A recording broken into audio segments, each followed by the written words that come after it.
कसं काय मंडळी, 1 जानेवारीला तर आपण न्यू इयर साजरा करतोच, पण त्याचबरोबर आपली मराठी संस्कृती देखील आपण जपली पाहिजे. छत्रपती शिवाजी महाराजांनी विजयाची घोषणा ही विजय ध्वज लावून साजरी केली होती.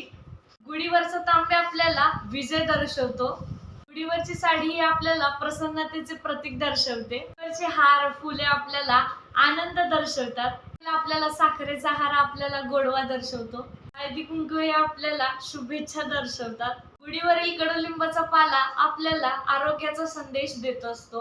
गुढीपाडव्याच्या दिवशी आपण सगळे गूळ आणि लिंबाचा पाला मिळून मिठाई करतो आणि ती सगळ्यांना वाटतो. म्हणजे काय तर आपल्या आयुष्यातील सुखदुःखाचे क्षण हे कडुलिंबाचा पाला आणि गूळ दर्शवत असतात. ब्रह्मपुराणानुसार आज ब्रह्मदेवाने आपल्या सृष्टीची पुन्हा एकदा नव्याने रचना केली होती, निर्मिती केली होती. रावणाचा वध करून 14 वर्षाचा वनवास संपून राम परत एकदा आपल्या अयोध्येमध्ये आले होते. नंतर आपण सगळे गुढी हे विजयाचे प्रतीक मानतो. जल्लोष नववर्षाचा, मराठी अस्मितेचा, हिंदू संस्कृतीचा सण, मराठी मनांचा सण, उत्साहाचा. तुम्हाला सर्वांना हिंदू नववर्षाच्या व गुढीपाडव्याच्या हार्दिक शुभेच्छा.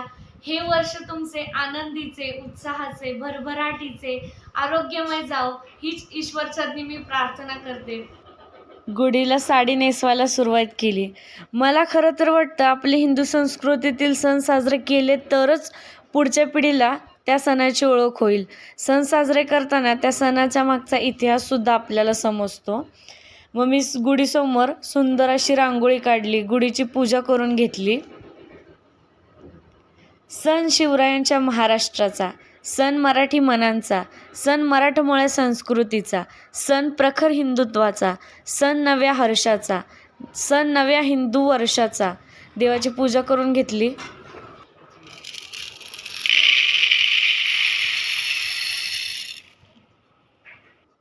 आज पुरणपोळीचा स्वयंपाक. मग सुरुवातीला डाळ लावून घेतली.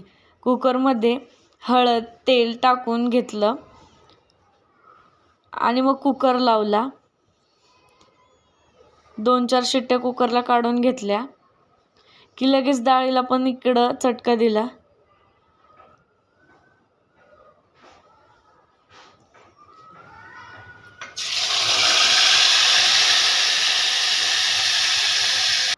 आमटीसुद्धा हातोहात करायला घेतली. मग मसाला टाकला आमटीमध्ये. मग वरून कोथिंबीर टाकली. म्हणजे कसं राडा, एकच नंबर आमटीची चव लागते. आंबा हा खूप उष्ण असतो, त्याला पाण्यात अर्धा तास टाकून ठेवायला लागतं. मग अर्धा तासानंतर रस करायला घ्यायचा. मग मी आंब्याचा रस करायला घेतला. आंबे मस्त पहिल्यांदा पिळून घेतले, म्हणजे कसं रस लवकर बाहेर येईल.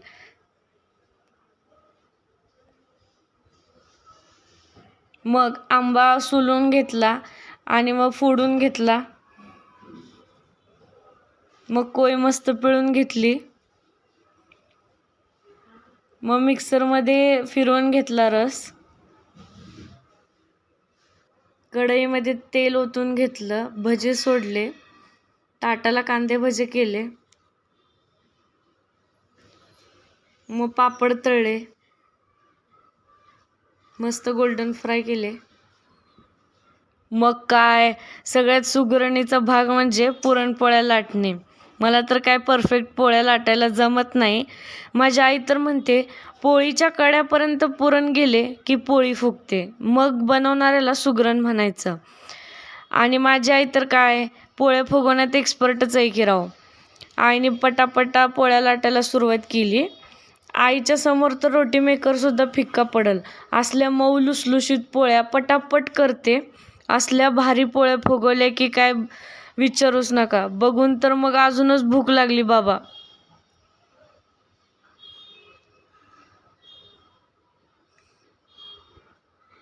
मग लवकर ताट आलं की समोर मस्त आमरस पोळीवर ताव मारला. याच्याच सोबत मी इथंच थांबते. Bye bye guys.